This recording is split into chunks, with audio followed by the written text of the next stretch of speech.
ফুরফুরার পীর আবু বকর সিদ্দিকী রহমাতুল্লাহ আলাইহি তিনি হযরত আবু বকর সিদ্দিক রাদিয়াল্লাহু আনহুর বংশধর। ভাই, আমরা আমাদের ধর্ম জীবন চর্চা করার জন্য এই ফুরফুরার পীর সাহেব কেবলার মতাদর্শটাকেও আমরা অনুসরণ করি। সুবহানাল্লাহ। কথা বোঝা যাচ্ছে? যেমন উদাহরণস্বরূপ বলতে পারা যায়, জি, আবু বকর সিদ্দিক রাদিয়াল্লাহু আনহু তিনি আহলুস সুন্নাতুল জামাতের বাঙালি মুসলমানদের ইমাম। তিনি হানাফি মাযহাবের আলেম। তিনি এই মানুষের কুসংস্কার দূর করে ধর্মীয় সংস্কার সাধনে তিনি ছিলেন মুজাদ্দিদে জামান।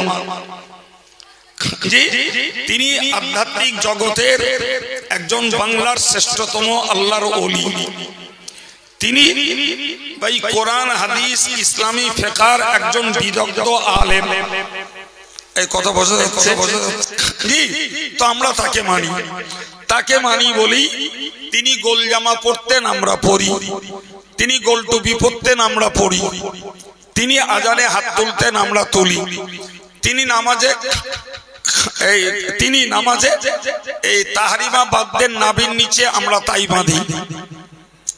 মূলটা ইমাম আবু হানিফা, কিন্তু আমরা পাচ্ছি এনার দ্বারায়। তিনি ইমামের পিছনে কেরাত পড়তেন না, আমরা পড়ি না। তিনি আমিন আসতে বলতেন, আমরা আমিন আসতে বলি। তিনি হাত ঝাড়া মারতেন না নামাজে, আমরা হাত ঝাড়া মারি না। তিনি সালাম কিয়াম করতেন, আমরা সালাম কিয়াম করি। তিনি কলেমাখানি করতেন, আমরা কলেমাখানি করি। তিনি কবর জিয়ারত করতেন, আমরা কবর জিয়ারত করি। তিনি ইসালে সওয়াব করতেন, আমরা ইসালে সওয়াব করি। তিনি গ্রামে জুমার নামাজ পড়তেন, আমরা গ্রামে জুমার নামাজ পড়ি। তাহলে আমরা আল্লাহকে মানতে যে নবীকে মানি, নবীকে মানতে যে ভাই আবু বকর সিদ্দিক রাদিয়াল্লাহু রাহমাতুল্লাহ আলাইহির মতো একজন উলিল আমর, যিনি শরীয়তের হুকুম দেওয়ার মতো যোগ্যতা রাখে এবং তিনি একজন আধ্যাত্মিক জগতের গুরু। ফলে আমরা তার নীতি আদর্শ আখলাক আমল জুজি অর্থাৎ সূক্ষ্ম মসলার ক্ষেত্রে মতভেদ আছে, আমরা তানারটাকে মেনে চলি। কারণ তেনার মতন লোকের রাস্তায় আমরা চলার জন্য আল্লাহ পাকের কাছে আমরা প্রতিদিন নামাজে সাহায্য চাচ্ছি। আর ওই সাহায্যটা চাইতে শিখিয়েছেন আল্লাহ নিজেই।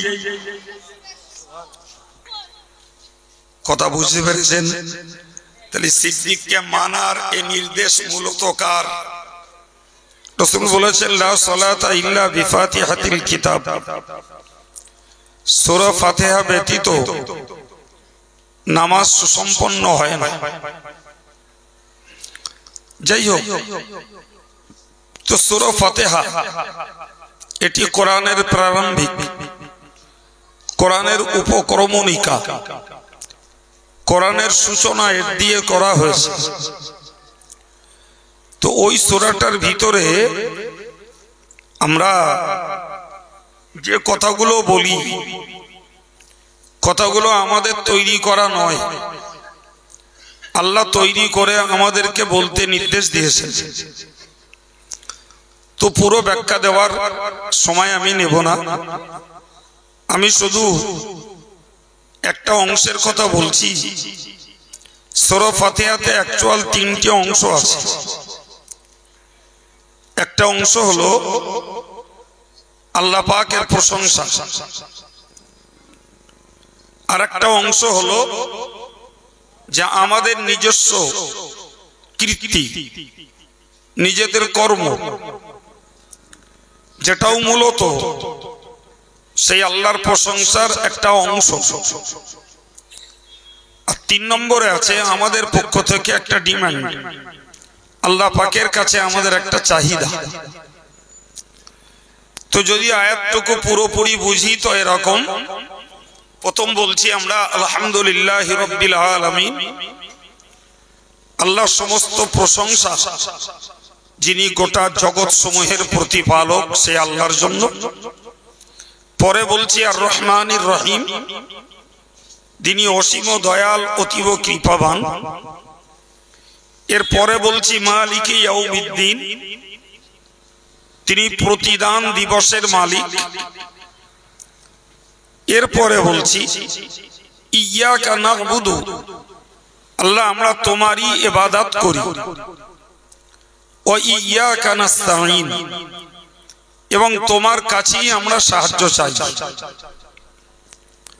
এর পরের অংশটা হলো ইহদিনাস সিরাতাল মুস্তাকিম, আল্লাহ তুমি আমাদেরকে সোজা রাস্তাটা দেখাও।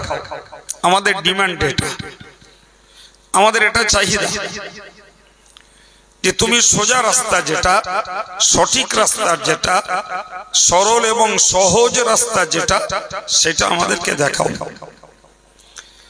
তো আমরা পরে বললাম সোজা রাস্তা, সঠিক রাস্তা হলো সিরাতাল্লাযীনা আন'আমতা আলাইহিম, আল্লাহ ওদের রাস্তা যাদের প্রতি তুমি নিয়ামত দিয়েছো, যাদের প্রতি তুমি তোমার অকুণ্ঠ অবদান ঢেলে দিয়েছো। আল্লাহ সেই বান্দাদের রাস্তাটা তুমি আমাদেরকে দেখাও। কারা তারা? এই পর্যন্ত কথা বোঝুন এবার, যে আমরা আল্লাহর কাছে প্রতিদিন নামাজে চাচ্ছি যে আল্লাহ আপনি সোজা সরল সঠিক রাস্তাটা আমাদেরকে দেখান। ওই রাস্তাটা তাদের রাস্তা যাদের প্রতি আপনি আপনার নিয়ামত দান করেছেন। এবারে দেখুন অন্য আয়াতটাকে আল্লাহ বলছেন উলাইকাল্লাযীনা আন'আমাল্লাহু আলাইহিম, আল্লাহ পাক তার নিয়ামত দান করেছেন কাদের প্রতি? নাম্বার 1 মিনান নাবিয়্যিন, নবীদের উপরে, ওয়াস সিদ্দিকিন, সিদ্দিকদের উপরে, ওয়াস শুহাদা, শহীদদের উপরে, ওয়াস সালিহিন, এবং নেককার যারা, আল্লাহ ওয়ালা যারা, সৎ কর্মশীল যারা, এদের উপরে আপনি আপনার নিয়ামত দিয়েছেন। আপনি ওদের রাস্তাটাই আমাদেরকে দেখান। একটু সুবহানাল্লাহ বলেন, আর একটু জোরে বলেন। আমি আপনাকে খুব শান্তভাবে পাতিয়ে বুঝে এই জায়গাটায় আনতে চেষ্টা করেছি যে আমরা নামাজের মধ্যে আল্লাহ পাকের কাছে চাইছি যে আল্লাহ আপনি আমাদেরকে সহজ, সঠিক এবং সোজা রাস্তাটা আমাদেরকে দেখান। ওই রাস্তাটা কাদের? তখন বলছি যাদের উপরে আপনি আপনার নিয়ামত দান করেছেন। তো আল্লাহ যেন বললেন যে আমি আমার নিয়ামত কাদের উপরে দান করেছি? তো আমরা যেন বললাম আল্লাহ আপনার নিয়ামত দিয়েছেন নবীদের উপরে, সিদ্দিকদের উপরে, শহীদদের উপরে, সালেহদের উপরে, 4 শ্রেণীর লোকেদের উপরে আল্লাহ পাক তার নিয়ামত দান করেছেন। সুবহানাল্লাহ। সিদ্দিক, নবী, সিদ্দিক, শহীদ, সালেহ, মুখস্থ করুন। নবী, সিদ্দিক, শহীদ, সালেহ, এই 4 শ্রেণীর ব্যক্তির উপরে আল্লাহ পাক তার নিয়ামত দিয়েছেন। আর আমরা আল্লাহর কাছে চাচ্ছি যে আল্লাহ আপনি যাদের উপরে নিয়ামত দিয়েছেন তাদের রাস্তাটাই আপনি আমাদেরকে দেখান। কথা ক্লিয়ার হচ্ছে কি? এবার একটু বুঝুন ভাই। প্রথমত নবীদের দরজা আলাদা। নবী মানে সংবাদ বাহক। নবী শব্দের অর্থই হলো সংবাদ বাহক, অর্থাৎ আল্লাহ পাকের দেওয়া সংবাদগুলো বান্দাদের কাছে যিনি পৌঁছে দিয়েছেন, যারা পৌঁছে দিয়েছেন তারাই হলেন, জোরে বলেন সুবহানাল্লাহ। ভাই এটি একটা স্পেশাল পদ, ওটা একটা আলাদা পোস্ট। যে নবী ইচ্ছা মতন যে কেউ হতে পারে না, বরং আল্লাহ নবী বানান এবং তার কাছে তার বার্তা তিনি তাদের মাধ্যম দিয়ে বান্দাদের কাছে পৌঁছে দেন। এরা নবী।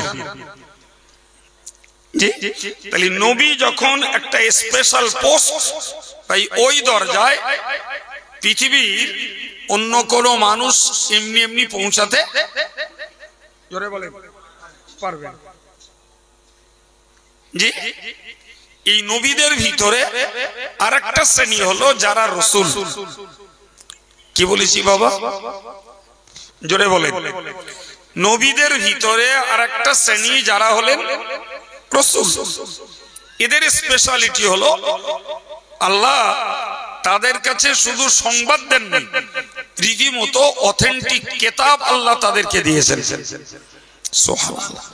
যেমন হযরত মুহাম্মদ সাল্লাল্লাহু আলাইহি ওয়াসাল্লাম রাসূল, হযরত মূসা আলাইহিস সালাম রাসূল, হযরত ঈসা আলাইহিস সালাম রাসূল, হযরত দাউদ আলাইহিস সালাম রাসূল। কারণ তাদের কাছে আল্লাহ তাওরাত, জবুর, ইনজিল, কোরআন এই জাতীয় বড় বড় কিতাবগুলোকে আল্লাহ তেনাদের কাছে দিয়েছেন।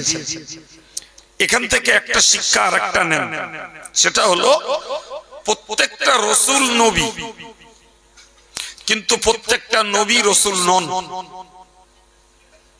কথা ক্লিয়ার হয়েছে?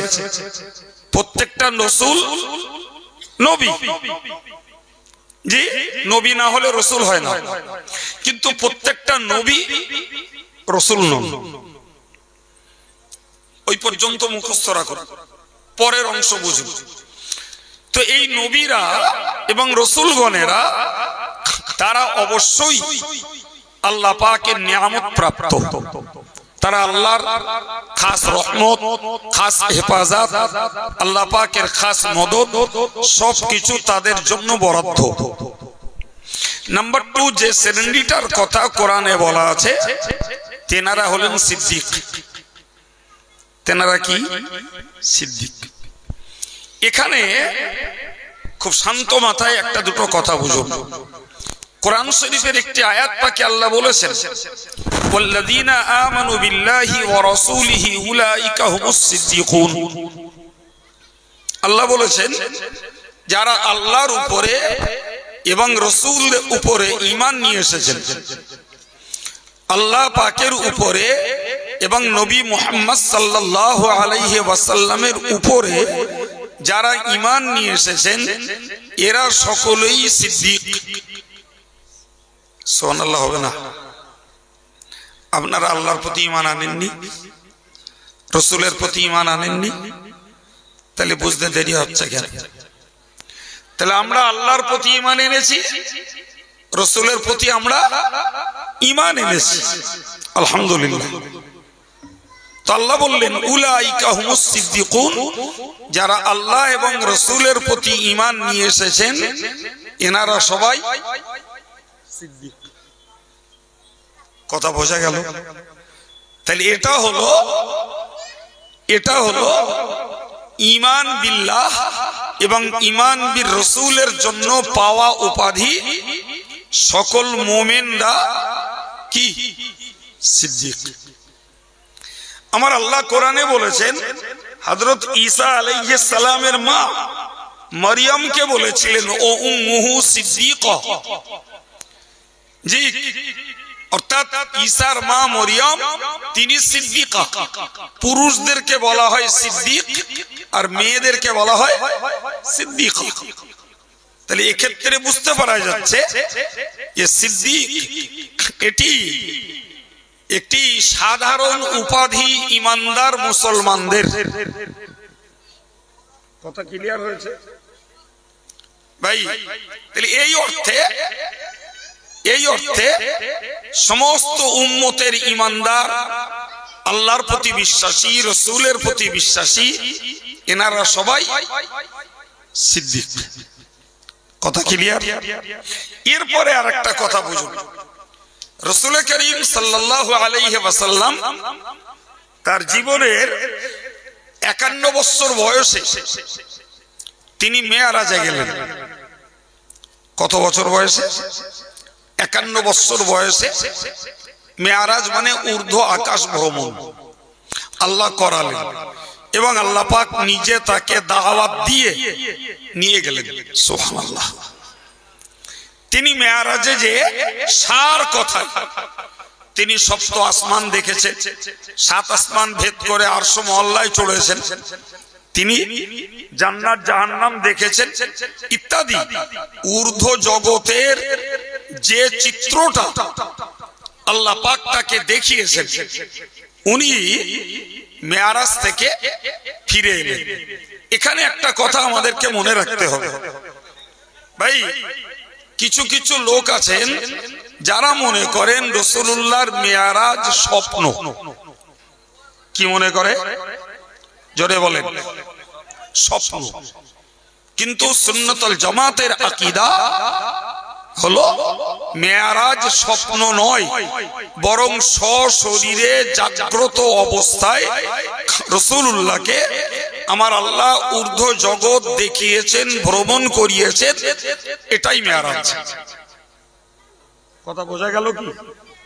কেন বলছি ভাই, স্বপ্ন যে কেউ দেখতে পারে আর যা কিছু দেখতে পারে, কিন্তু আমার রসুলের দেখাটা ওই টাইপের নয়। রসুল যেটা দেখেছেন সেটা 100% খাঁটি সত্য। কথা বোঝা গেল? সুতরাং মনে রাখতে হবে যে রাসূলুল্লাহ সশরীরে এবং জাগ্রত অবস্থায় তিনি এই বিশ্ব ভূখণ্ড থেকে বোরাকের পিঠে চড়ে গেছেন বাইতুল মুকাদ্দাসে, আর ওইখান থেকে ঊর্ধ্ব আকাশ ভ্রমণ করে 7 আসমান ভ্রমণ করে তিনি জান্নাত জাহান্নাম দেখে আল্লাহ পাকের হুকুম নিয়ে জমিনে অবতরণ করেছেন। কোরআনে আল্লাহ বলেছেন সুবহানাল্লাযী আসরা বিআবদিহি লাইলাম মিনাল মাসজিদিল হারামি ইলাল মাসজিদিল আকসা। ওই আল্লাহর জাত পবিত্র, ওই আল্লাহর জাত পবিত্র, যিনি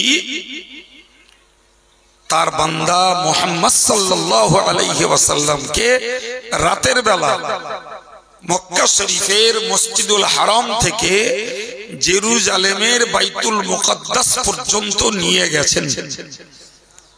সুবহানাল্লাহ, এটাই ওই অংশের মানে। এইটাকে যদি কেউ অস্বীকার করে সে কাফের হয়ে যাবে। কথা বোঝা গেল? আর বাইতুল মুকাদ্দাস থেকে ওখান থেকে তার ঊর্ধ্ব আকাশ যাত্রা শুরু হয়েছে, ওটা হাদিস থেকে প্রমাণিত। ওইটাকে যদি কেউ অস্বীকার করে সে ফাসিক হয়ে যাবে। এই মসজিদুল হারাম থেকে বাইতুল মুকাদ্দাস পর্যন্ত যাওয়াকে আরবি পরিভাষায় বলা হয় ইসরা, আর ওইখান থেকে ঊর্ধ্ব আকাশ ভ্রমণটাকে বলা হয় মেরাজ। কথা বোঝাতে পারলাম? এবার চলুন, রাসূল মেরাজ থেকে ফিরে এলেন। উনি যে ঘরটায় ছিলেন রাতের বেলা, ওই ঘরটা তার চাচাতো বোন উম্মে হানি বিনতে আবি তালেবের ঘর। তো উনি এসে উম্মে হানিকে ডাকলেন, ডেকে বললেন ওঠো, ফজরের নামাজ। রাতের বেলা এশার নামাজ পড়েছেন, আর এসে ফের ফজরের নামাজ পড়তে তাকে ডাকলেন। এই যে রাসূলুল্লাহ রাতের বেলা এশার নামাজ পড়েছেন, এটি কিন্তু নামাজ ফরজ হওয়ার আগে। ওটা রাসূল পড়তেন অন্য নবীদের তাবেদারিতে। তাবেদারি মানে তাদের স্মৃতি আদর্শ রক্ষা, অনুসরণ করা। তারা নামাজ পড়তেন, সেই বিধায় নবীও নামাজ পড়তেন। কিন্তু রাসূলের উপরে বা উম্মতে মুহাম্মাদের উপরে নামাজ ফরজ হয়েছে ওই রাত্রি প্রথম। কথা বোঝা গেল? এই ভুলটা ভাঙলাম, নালে ভাববেন ফরজ হলো ওই রাতে আর রাসূল এশার নামাজ পড়লেন কেমনে, তাই ভুলটা ভেঙে দিলাম। রাসূল তাকে ডাকলেন, ফজরের নামাজ পড়লেন। নামাজ পড়ে রাসূলুল্লাহ বললেন যে আমি গত রাত্রিতে বাইতুল মুকাদ্দাসে গেছি এবং আল্লাহ পাক আমাকে 7 আসমানে নিয়ে গেছেন, 7 আসমান ভ্রমণ করেছি এবং এই দৃশ্য দেখে শুনে আমি এই ফিরে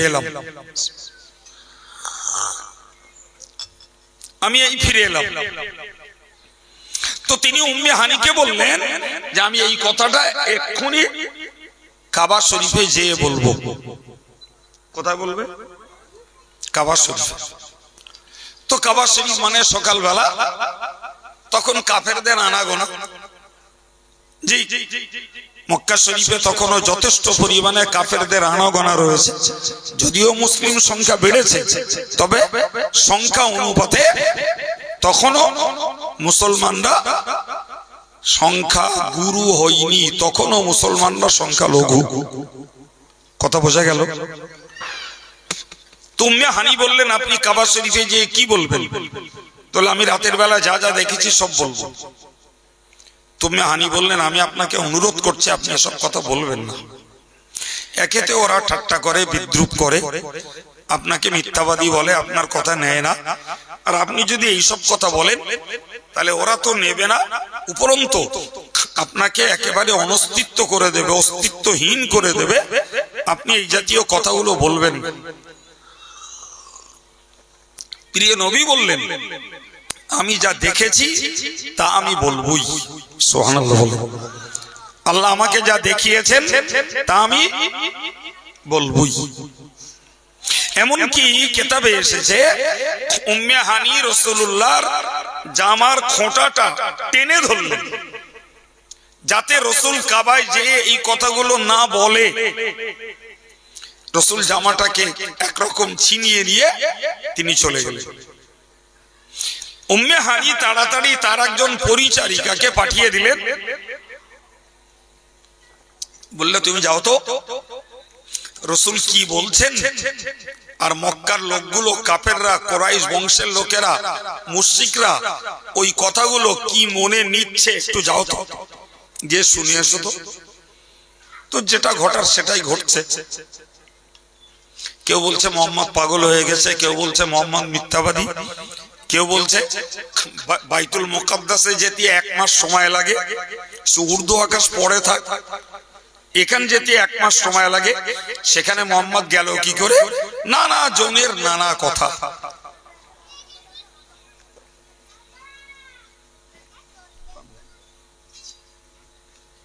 একদল লোক রাসূলের কাছ থেকে এইগুলোকে শুনে বুঝে তারা হাসি ঠাট্টা রহস্য বিদ্রুপ করতে করতে ঝমকে বেরিয়ে গেল। জি, রাসূল পাক সাল্লাল্লাহু আলাইহি ওয়াসাল্লাম তখন কাবা শরীফের, আপনাকে কি দিয়ে বোঝাবো, এই মনে করুন এই কাবা, এই কোণটাকে বলা হয় হাজারে আসওয়াদ, আর ওই কোণটাকে বলা হয় রুকনি ইয়ামানি। এর মাঝখানটায় রাসূল বসেছিলেন, আর কাফেরদের নেতৃবর্গ রাসূলকে ঘিরে ধরল। এদিকে চলছে এই খেলা, আর ওদিকে যারা বেরিয়ে গেল, জি, ওই বেরিয়ে যে ওরা রাসূলের বিরুদ্ধে প্রপাগান্ডা, অপপ্রচার করতে লাগলো। জি, এই যারা বসে আছে, এই যারা এখানে আছে, এরা রাসূলুল্লাহকে বলল মুহাম্মদ শোনো,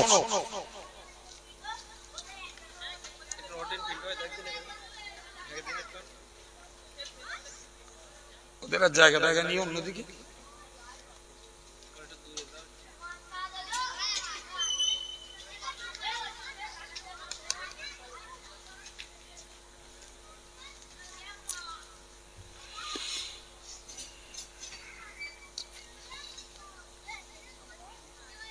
তো রাসূল করিম সাল্লাল্লাহু আলাইহি ওয়াসাল্লামকে এরা ঘিরে ধরে বলল মুহাম্মদ, আমরা কখনো আকাশ ভ্রমণ করিনি, কিন্তু আমরা বাইতুল মুকাদ্দাসে গেছি। আর তুমি যে কখনো বাইতুল মুকাদ্দাসে যাওনি এটাও আমরা জানি। তো যদি কালকে গিয়েই থাকো তাহলে বলো বাইতুল মুকাদ্দাসের সিঁড়ির ধাপ কটা, তার জানালা কটা, তার লোকেশনটা, তার অবস্থানটা কি রূপ, এই চিত্রগুলো আমাদের একটু বলো। বললে তুমি যে বাইতুল মুকাদ্দাসে গেছো তো আমরা বিশ্বাস করব। ভাই, আমি 1.5 ঘন্টার মেহমান এসেছি মহিউদ্দিন ওই দিক থেকে কোথার থেকে ঘুরিয়ে আনলে আমি এখনো পর্যন্ত এ জায়গার ঘোর আমার মাথার থেকে কাটিনি, যে আজকে আমি বড় গোবরায় কোথায় বাস করছি আমি এখনো বুঝতে পারিনি। শুধু বোকা লোক তাই বকছি, কোথাতে ঢোকালে আর কোথাতে কোথায় এনে হাজির করলে আমি কিছু বুঝলুম। এখন মহিউদ্দিন আমারে 1 মিনিট বাড়ি তুলেছে, আর মহিউদ্দিন আমার যদি কালকে বলে যে আমার বাড়িতে উঠিলেন, বলেন দিন আমার ঘরের দরজা করা, আমার জানলা করা, তা আমি টেনে টেনে মিনিট 2 ছিলুম, তো জানলা গুনিস না দরজা গুনিস? বলেন বলেন, একে কোনো যুক্তি হলো? রাসূল পাক বাইতুল মুকাদ্দাসে গেছেন, তিনি বলছেন আমি ওখানে যেয়ে দেখছি সমস্ত নবীরা রূহানি হালাতে ওখানে অপেক্ষা করছে। সুবহানাল্লাহ বলো। আল্লাহ পাকের হাবিব বলে কদ আম্মুনি, তারা সবাই মিলে আমাকে ইমাম বানিয়ে দিয়েছেন, আমি ওইখানটায় 2 রাকাত নামাজ পড়িয়েছি এবং আমার পিছনে ইক্তেদা করে বিগত দিনের সমস্ত নবীরা রূহানি হালাতে আমার পিছনে তারা নামাজ আদায় করেছে। একবার চিল্লে বলুন সুবহানাল্লাহ। এইটুকু সেখানে নবীর অবস্থান, নবী সেখানে সিঁড়ির ধাপ গুনতে যাননি, দরজা গুনতে যাননি, নবী তো গেছেন পেলেন সেখানে একটা হক আদায় করতে। নবী বেরিয়ে এসেছেন, মক্কার মুশরিকার কাফেররা মিলিত হয়ে যখন আমার নবীকে ঘিরে ধরল, তুমি বলো বাইতুল মুকাদ্দাসের অবস্থান কি, তার ধাপ কটা, জানালা কটা ইত্যাদি প্রশ্ন যখন তারা নবীর প্রতি ছুড়ে দিল, নবী বললেন আমার জীবনের এইটা ছিল একটা কঠিন থেকে কঠিনতম মুহূর্ত, একটা কঠিন মুহূর্ত। এত কঠিন পরিস্থিতি আমার জীবনে অন্য কোন সময় স্বাভাবিকভাবে হই।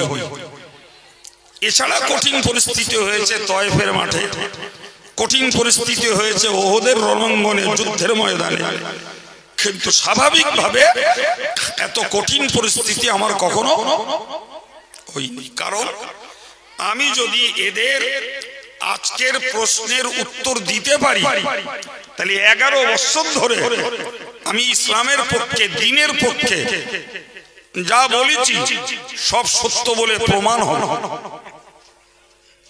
আর আজ পর্যন্ত যা বলেছি সব মিথ্যা হয়ে যাবে যদি আজকের এদের এই প্রশ্নের উত্তর আমি না দিতে পারি। কথা বোঝা গেছে? তাহলে ব্যাপারটা সত্যিই কঠিন, সত্যিই কঠিন। আল্লাহ পাকের হাবিব বলছেন সহিহ মুসলিমের হাদিস, ফাতাজাল্লাল্লাহু লি বাইতুল মাকদিস, আল্লাহ পাক আমার জন্য বাইতুল মুকাদ্দাসটাকে প্রকাশ করে দিলেন। কোন বর্ণনায় এসেছে তার মক্কা শরীফ থেকে বাইতুল মুকাদ্দাস পর্যন্ত সমস্ত বাধা, বেড়া, পাহাড় পর্বত, ঘর বাড়ি, গাছপালা, জঙ্গল যা ছিল সব দূর করে এখানে বসে বাইতুল মুকাদ্দাসকে আল্লাহ আমাকে দেখিয়েছেন, অথবা বাইতুল মুকাদ্দাসের পূর্ণ চিত্র আল্লাহ নবীর সামনে হাজির করে দিয়েছেন। ওরা যা প্রশ্ন করেছে রাসূল নির্ভুল তার উত্তর দিয়েছে। আর একটু জোরে বলে ভাই, প্রশ্নকারীদের থোঁতার মুখ ভোতা হয়ে গেছে। এতক্ষণ ভাবছিলাম মোহাম্মদ মিথ্যা বলছে, আজ গয়বি বলছে, কিন্তু ঘটনা তো তা না। জি, মাঝখানে যে আল্লাহ পাকের কুদরতের খেলা আর নবী পাকের মুজিজা চলছে, এটা তো ওরা বুঝবে না। ওরা উত্তর পেয়েছে, তাতেই ওদের ব্রেনের জট খুলে গেছে যে মুহাম্মদ বাইতুল মুকাদ্দাসে সত্যিই গেছে। সুবহানাল্লাহ। ওদিকে যারা ঝুমকে বেরিয়ে গেছিল ওদের সঙ্গে দেখা হযরত আবু বকর সিদ্দিক রাদিয়াল্লাহু আনহু। ওরা আবু বকরকে একদম প্রথম কথাতেই ধাক্কা দিয়ে দিল, আবু বকর আর কতদিন এই পাগলের পিছনে ঘুরবে? বলছে কোন পাগল? বলছে ওই মোহাম্মদ। বলছে কেন? বলছে দেখো এতদিন তো পাগলামি করছিল, আর আজকে কি পাগলামি করছে একবার দেখো, কি করছে। বলছে মোহাম্মদ এখন কাবার চত্বরে বসে বলছে গত রাত্রিতে নাকি বাইতুল মুকাদ্দাসে গেছে, 7 আসমান ভ্রমণ করেছে, আল্লাহর আরশ মোয়াল্লায় গেছে, জান্নাত জাহান্নাম দেখেছে, এই সব কথাবার্তা বলছে। হযরত আবু বকর সিদ্দিক রাদিয়াল্লাহু আনহু তখনও পর্যন্ত আমার নবীর কাছ থেকে এই বার্তা শোনেননি। তিনি এক কথায় বললেন যে যদি সত্যি একথা আমার নবী বলে থাকেন মিথ্যা বলেন না। সম্মানিত ভাইরা আমার, রাসূল করিম সাল্লাল্লাহু বললেন আবু বকর হলো সিদ্দিক। এতক্ষণ বকলুম কেন বুঝতে পারছেন কিছু না? বুঝতে পারেননি? আবু বকর হলো সিদ্দিক। সিদ্দিক শব্দের অর্থ হলো সত্যায়নকারী। কি মানে? আমি সত্যবাদী বলেছি? আমি কি বলেছি? সত্যায়নকারী। তার মানে সঠিক বিষয়কে যিনি সত্য বলে মান্যতা দেন তার নাম সিদ্দিক। সঠিককে যিনি সত্য বলে, বলেন আমার সঙ্গে বলেন, সঠিক বিষয়কে যিনি সত্য বলে মান্যতা দেন তিনি সিদ্দিক। যেমন আমরা আল্লাহকে একত্ববাদ, আল্লাহর একত্ববাদকে বিশ্বাস করি, আমরা রাসূলের রিসালাতকে বিশ্বাস করি, এই জন্য আমাদেরকে সিদ্দিক বলা হয়েছে কোরআনে। এই কথা বুঝতে পারছেন না? তার মানে আল্লাহ রাসূলকে আমরা সত্যায়ন করেছি, সত্য বলে বিশ্বাস করেছি। হযরত আবু বকর রাসূলুল্লাহর মেরাজ কালীন ঘটনাকে তিনি বিনা কিন্তু কথায়, বিনা তর্কে, বিনা যাচাই বাছাইয়ে সত্য বলে বিশ্বাস করে নিয়েছেন। এর জন্যই তাকে বলা হয়। তাহলে এবার একটু বুঝুন, আবু বকর মৌলিকভাবে ঈমানদার হিসাবে একটা সিদ্দিক, আর রাসূলের এই মেরাজকালীন ঘটনাকে সত্যায়ন করার জন্য বলেন বলেন সিদ্দিক। কথা ক্লিয়ার হচ্ছে? প্রিয় ভাই, এবার একটু বুঝুন, ফুরফুরা পীর সাহেব কেবলা তিনি রাসূলের পাকের প্রথম খলিফা হযরত আবু বকর সিদ্দিক রাদিয়াল্লাহু আনহুর বংশধর। আর একটু মন খুলে বলেন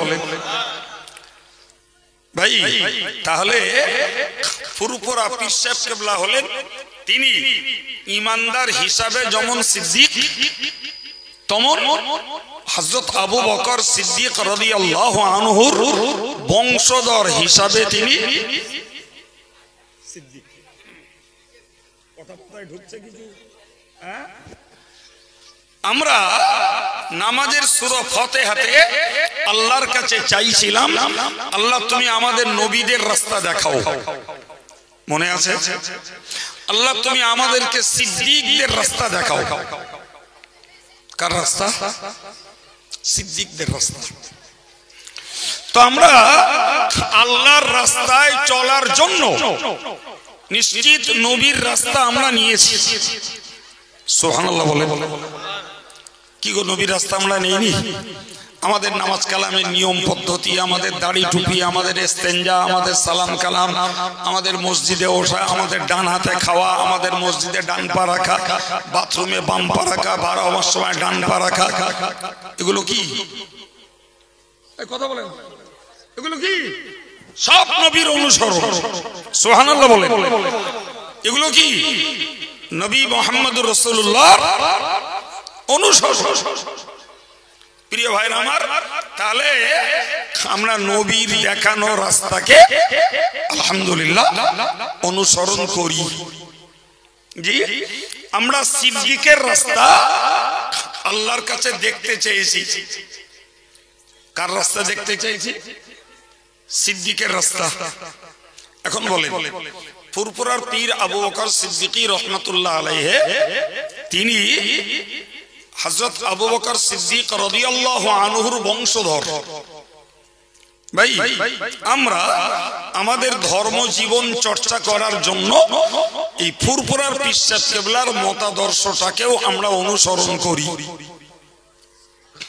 সুবহানাল্লাহ। কথা বোঝা যাচ্ছে? যেমন উদাহরণস্বরূপ বলতে পারা যায় জি আবু বকর সিদ্দিক রাদিয়াল্লাহু আনহু তিনি আহলুস সুন্নাত ওয়াল জামাতের বাঙালি মুসলমানদের ইমাম। তিনি হানাফি মাযহাবের আলেম। তিনি এই মানুষের কুসংস্কার দূর করে ধর্মীয় সংস্কার সাধনে তিনি ছিলেন মুজাদ্দিদে জামান। জি তিনি আধ্যাত্মিক জগতের একজন বাংলার শ্রেষ্ঠতম আল্লাহর ওলি। তিনি ভাই কোরআন হাদিস ইসলামী ফিকহের একজন বিদগ্ধ আলেম। এই কথা বোঝা যাচ্ছে?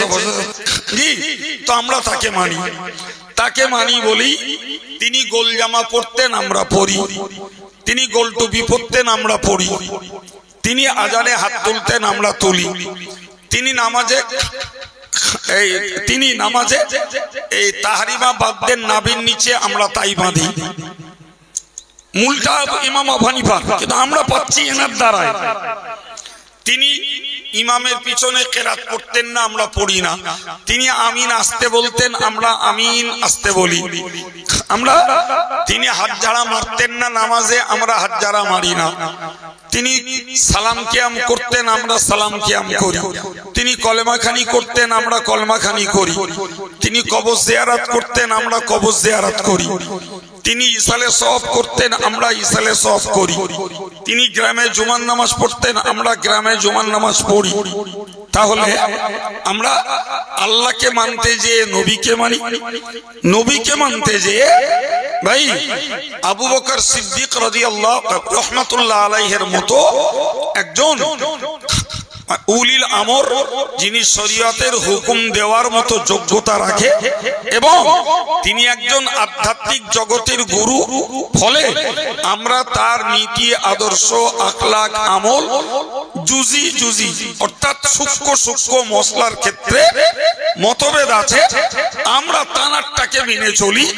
কারণ তেনার মতন লোকের রাস্তায় আমরা চলার জন্য আল্লাহ পাকের কাছে আমরা প্রতিদিন নামাজে সাহায্য চাচ্ছি, আর ওই সাহায্যটা চাইতে শিখিয়েছেন আল্লাহ নিজেই। কথা বুঝতে পেরেছেন? তাহলে সিদ্দিককে মানার এই নির্দেশ মূলত কার? এই রে জোরে বলে, সিদ্দিককে মানার নির্দেশ কার? আল্লাহ। সম্মানিত ভাইরা আমার, মনে রাখুন কোরআন শরীফের এই অংশে বলা আছে অর্থাৎ আল্লাহ তুমি শহীদদের রাস্তা আমাদেরকে দেখাও, আমরা শহীদদেরকে মানব। প্রিয় ভাইরা আমার, মনে রেখে দিন কোরআন শরীফে আল্লাহ বলেছেন ওয়ালা তাকুলু লিমান ইউকতালু ফি সাবিলিল্লাহি আমওয়াত বাল আহইয়াউ ওয়ালাকিন লা তাশউরুন। খবরদার খবরদার, যারা আল্লাহর রাস্তায় জীবন উৎসর্গ করেছে তো এদেরকে তোমরা মৃত বলো না, বরং মনে রাখো তারা জীবিত, যেটা তোমরা বুঝতেও পারো না। তাহলে বোঝা গেল ইসলামের জন্য যারা শত্রুদের তলোয়ারের নিচে জীবন দেয়, জোরে বলে, আবার কি বলেছি, ইসলামের জন্য শত্রুদের তলোয়ারের নিচে যারা জীবন দেয় তারা তারা শহীদ। ভাই এখন মনে করুন যে এই শহীদ যারা ইসলামের জন্য জীবন দেয়, ইসলামের জন্য জীবন দেয়, এখন কেউ ভাই তলোয়ারের নিচে জীবন দেয়, কেউ বর্ষার ফলার নিচে জীবন দেয়, কেউ তীরের নিচে জীবন দেয়, কেউ বল্লমের ফলার নিচে জীবন দেয়। কথা বুঝে আসছে? আজকের যুগে বোমায়, স্কাডে, মিসাইলে, ক্ষেপণাস্ত্রে বিভিন্ন ভাবে জীবনকে ধ্বংস করা হচ্ছে। ওই যুগে তো ওগুলো ছিল না। ওই যুগে ছিল তীর, বর্ষা, বল্লম, তলোয়ার ইত্যাদি। জি, তাহলে একটা শহীদ হলেন যারা ইসলামের জন্য শত্রুদের হাতে মারা গেছেন, এরা শহীদ। সম্মানিত ভাইরা আমার, মনে রাখুন আর এক পর্যায়ের শহীদ যারা শত্রুদের কাছে মরেননি কিন্তু ইসলামের জন্য মেহনত করতে করতে জীবন লীলা সংবরণ করেছেন, এরাও তো শহীদের দরজায়।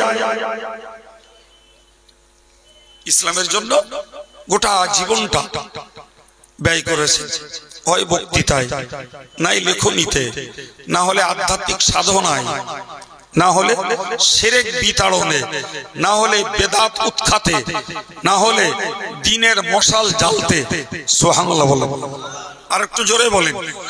একদিকে শিরককে তাড়াতে, আর একদিকে বেদাতকে উৎখাত করতে, আর একদিকে সুন্নতকে জিন্দা করতে, দ্বীনের আলো জ্বেলে দিতে, মানুষের কাছে তাওহীদের পতাকা ওড়াতে, মানুষকে কুফরি থেকে, শিরকি থেকে, ফিসকি থেকে বাঁচিয়ে ঈমানের পথে, সুন্নতের পথে, তাওহীদের পথে দাঁড় করাতে তাদের জীবনটাকে যারা শেষ করেছেন, সম্পন্ন করেছেন, সংবরণ করেছেন, তারাও শহীদের মর্যাদায়। এবার বলেন, দাদা হুজুর কেবলা তিনি তার জীবনটাকে ইসলামের জন্য উৎসর্গ করেছিলেন না করেননি?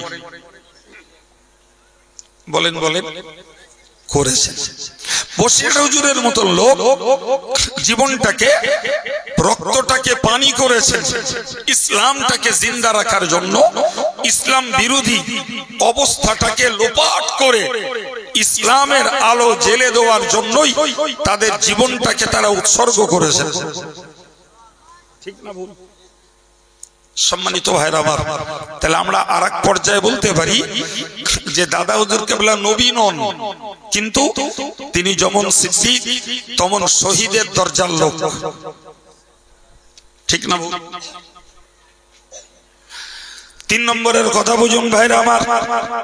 আমার আল্লাহ পাক কোরআন শরীফে জানিয়েছেন ওয়াস-সালিহিন। আমরা নামাজের মধ্যে চেয়েছি আল্লাহর কাছে, আল্লাহ তোমার নিয়ামত প্রাপ্ত বান্দাদের রাস্তা আমাদেরকে দেখাও।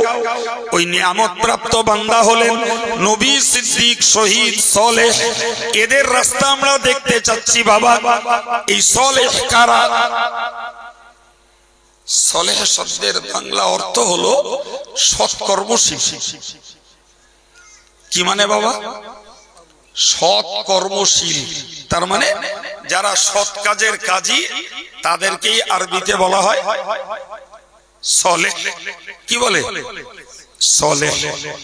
ভাই এখন আমরা যে পর্যায়ের মানুষ, জি, তো আমরাও অনেক মানুষ আছি যারা আল্লাহর নেককার বান্দাদের দলভুক্ত।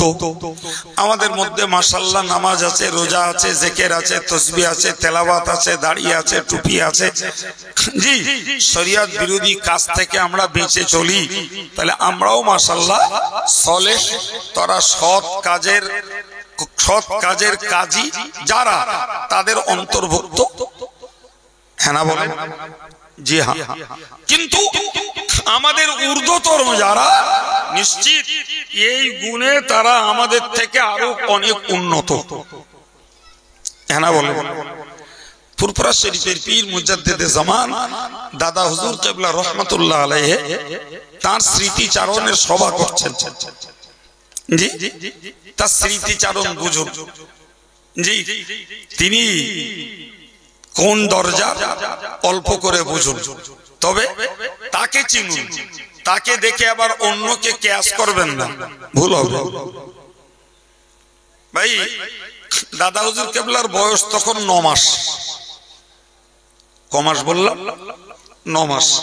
তার আব্বা ইন্তেকাল করলেন। তার আব্বার নাম ছিল হযরত মাওলানা আব্দুল মুক্তাদির রহমাতুল্লাহ আলাইহি। তিনি ইন্তেকাল করলেন 9 মাস বয়স। তাহলে বাপ হারা দাদা হুজুর কেবলা একটা এতিম বাচ্চা। জি, যখন তিনি একটু ডাগর হয়েছেন, পড়ার মতো বয়স হয়েছে, তো পরিবারের সবাই মিলে সিদ্ধান্ত নিল যে দাদা হুজুর কেবলাকে ইংলিশ মিডিয়ামে ভর্তি করবেন। কারণ তখন ভারতের জাহাজ ভাষা চলছে ইংরেজি। পিরিয়ডটা কাদের? ইংরেজদের। সুতরাং জাতীয় ভাষা, রাজভাষা তখন কি? ইংলিশ। তো সেই রকম একটা স্কুলে ওনাকে ভর্তি করা হলো। পড়াশোনা করছেন। হঠাৎ করে একদিন রাত্রে ওনার মা স্বপ্ন দেখছেন,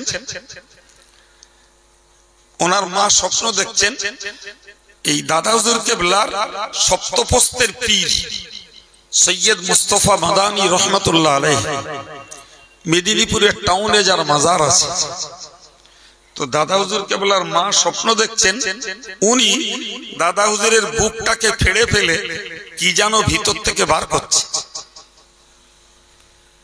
তো ওনার মা স্বপ্নের ভিতর দিয়ে বললেন, আব্বা, আমার এই শিশু বাচ্চা কি অপরাধ করলো, আপনি তাকে এইভাবে হত্যা করছেন?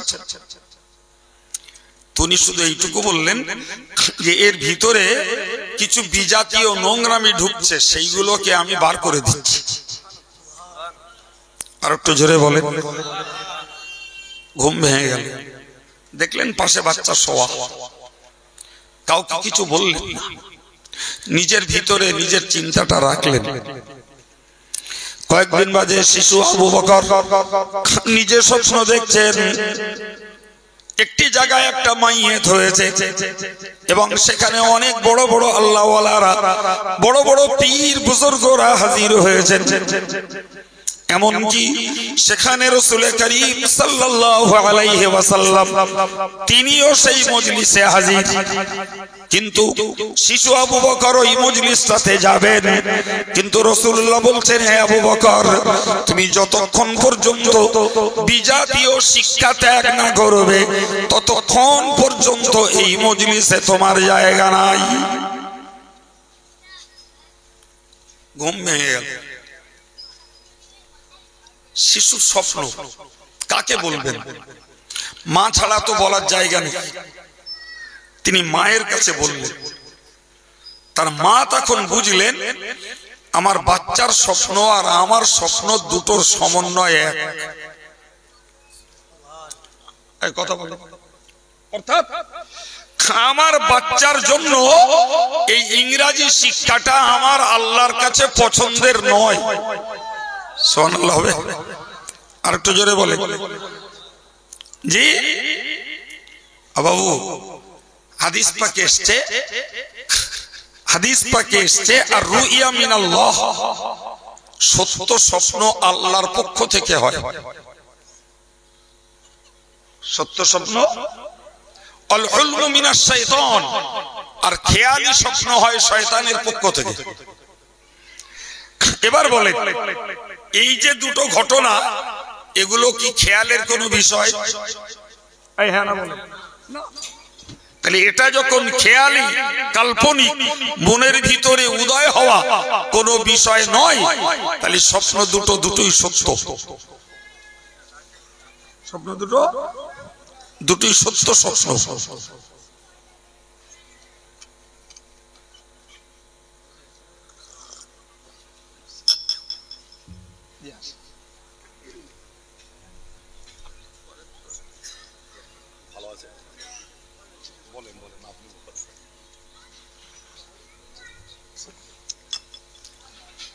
তকবীর দেন না? নারে তকবীর। আওলাদে মুজাদ্দিদে জামান, সিলসিলায়ে মুজাদ্দিদে জামান, আমাদের আজকের এই মাহফিলের প্রধান অতিথি। নারে তকবীর। সম্মানিত ভাইরা আমার, তো যেহেতু হুজুর এসেছেন, তো আমি জাস্ট ওইটুকুই শেষ করছি, তারপরে কথা বলবেন উনি। তো আমি আপনাকে যেটা বোঝাচ্ছিলাম যে মায়ের স্বপ্ন আর বেটার স্বপ্ন মিলে গেছে, যার দ্বারায় আল্লাহ দিন সংস্কার করবেন, যার দ্বারায় বাংলার কুসংস্কার দূর করে ইসলামের আলো জ্বেলে নেবেন, যার দ্বারাতে আল্লাহ কুফরির পরিবর্তে ঈমানকে ছড়িয়ে দেবেন, শিরকের পরিবর্তে তাওহীদের আলো জ্বেলে দেবেন, যার দ্বারায় বেদাতকে উৎখাত করে সুন্নাতকে জিন্দা করবেন, সেই আবু বকর সিদ্দিক আল কুরাইশি রাহিমাহুল্লাহ তিনি ইংরেজি পড়বেন, এটা কখনো যুক্তিসঙ্গত নয়।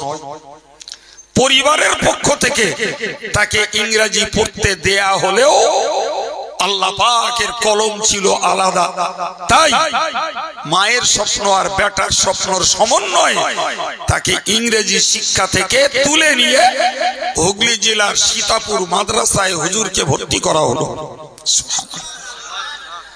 প্রিয় ভাইরা আমার, এর পরবর্তীতে শুরু হলো তার সলেহ জীবন। আমি প্রমাণ করাচ্ছিলাম যে দাদা হুজুর সিদ্দিক, দাদা হুজুর শহীদ, দাদা হুজুর সলেহ, তিনি নবীটা নন, কিন্তু বাকি পদমর্যাদা আল্লাহ তাকে দিয়েছেন। বাংলার মুসলমান আমরা তাকে মান্যতা দিই, এটি আমাদের নিজস্ব মন্তব্য আর মতামতে নয়, তাকে মানি। কোরআন তার মতন ব্যক্তিকে মানতে আদেশ করেছে, কোরআন তার মতন ব্যক্তিকে উলিল আমর বলেছে, তার মতন ব্যক্তি আল্লাহ পাকের রাস্তায় চলে তিনি আল্লাহ দরবারে পৌঁছেছেন। রাসূল আমাদেরকে বলেছেন, আল্লাহ আমাদেরকে বলেছেন, যারা আল্লাহর রাস্তায় চলে আমার কাছে এসছে, তোমরা পরবর্তী প্রজন্ম তাদের রাস্তা ধরো, তাহলে তোমরা সঠিক পথ ধরে থাকতে পারবে। সম্মানিত ভাইরা আমার, আমি আমার এ পর্যন্ত আলোচনার ভিতর দিয়েই আপনাদেরকে একটা কমপ্লিট সেন্স দিয়েছি। হুজুর কথা বলবেন, আপনারা শুনুন, আমার জন্য দোয়া রাখুন। আমি কাছের মানুষ, আবার ডাকলে আমাকে পাওয়া যাবে, আর আপনারাও আমাদের সঙ্গে থাকেন, আল্লাহ রাখুন। যাওয়ার সময় দাওয়াত দিচ্ছি, আগামী পয়লা দশরাতে